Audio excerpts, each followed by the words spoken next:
దేవుడు నిరంతరం మనల్ని ప్రేమించేవాడు, మన ఎడల కృప చూపువాడు. ఎవరిని కూడా ఆయన ఒంటరిగా వదిలిపెట్టేవాడు కాదు. నీవు ఆయన్ను బలమైన విశ్వాసముతో ఆయన వెంబడిస్తే దేవుడు నీ జీవితాన్ని అత్యధికమైన ఆశీర్వాదాలతో నింపగలడు. ఈనాడు అనేకులు ఏమనుకుంటున్నారంటే, నా పరిస్థితి ఇంతే, నేను ఎంత చేసినా ఏ రకంగా దీవించబడలేను, నా కుటుంబ నేపథ్యం ఇంతే, నా బ్రతుకు ఇంతే, నేను ఎంత కష్టపడ్డా నా జీవితంలో నేను ఎదగలేకపోతున్నాను, అయ్యో అయ్యో మా తాతలు మా తండ్రులు మా తరాలు ఎంత కష్టపడ్డా నా జీవితంలో ఆశీర్వాదమే మాకు కరువైపోయింది అని దిగులు పడేవారు ఉన్నారు. నా ప్రియ దేవుని బిడ్డలారా, అలాగున నువ్వు దిగులు పడ్డట్టయితే నా దేవుని ఎదుకు రా. నా యేసయ్య నిన్ను మార్చి నీ జీవితాన్ని ఆశీర్వాదకరంగా దీవెనకరంగా మార్చగలిగిన దేవుడు యేసుప్రభు.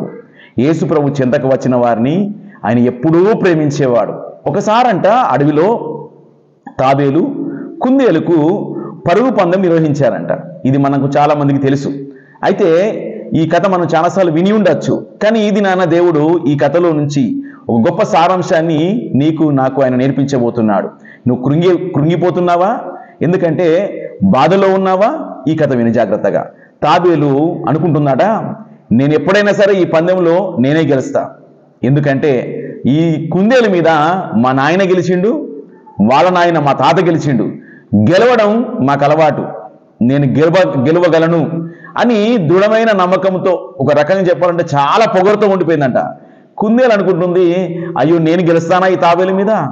మా డాడీ ఓడిపోయాడు, వాళ్ళ డాడీ ఓడిపోయాడు, అయ్యో మా నాయన వాళ్ళ నాయన ఓడిపోయాడు, మా తాత మా నాన్న ఓడిపోయారు, నేను ఈ తాబేలు మీద ఎలా గెలవగలను అని ఎంతో నిరాశ పడిపోయిందంట.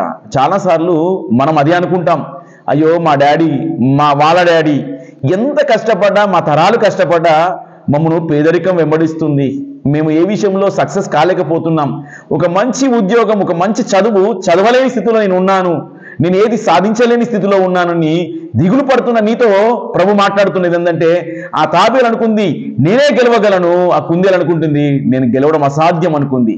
కానీ ఈలోప వాటికి పరుగు పందెం నిర్వహించారంట. ఆ పరుగు పందెంలో తాబేలు అనుకుంటుంది నేను గెలుస్తాను, కానీ కుందేలు అనుకుంటుంది నేను గెలవాలి, ఎలాగైనా గెలవాలి అని. ఆ పందెము ఆరంభించగానే ఆ కుందేలు చకచకా పరిగెత్తుకుని వెళ్ళిపోయింది. ఎక్కడ ఆగకుండా గబగబగా పరిగెత్తుకుని వెళ్ళిపోయి చక్కని విజయాన్ని పొందింది. ఎందుకో తెలుసా? వాళ్ళ నాన్నలాగా వాళ్ళ తాతలాగా సోమరి కాదు. ఎందుకంటే అవి అనుకున్నాయి, ఈ తాబేలు మెల్లమెల్లగా బుడి అడుగులు వేసుకుని వచ్చేసరికి నేను మెల్లగా లేచి పరిగెత్తుతానని సోమరిగా పడుకున్నాయి. కానీ అవి ఓడిపోయాయి.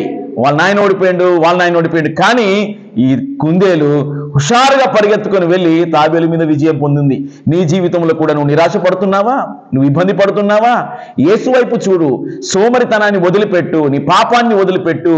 నువ్వు యేసయ్య వైపు తిరిగినప్పుడు యేసయ్య నీ జీవితాన్ని విజయ పదంలో నడిపించగలడు. అయ్యో నా తప్పిదాలు క్షమించు, నా పాపాలు క్షమించు, యేసయ్య నీవే నాకు ఆధారమని దేవుని వైపు నువ్వు చూడగలిగితే దేవుడు నీ జీవితంలో ఒక అద్భుతమైన విజయాన్ని ఇవ్వగలడు.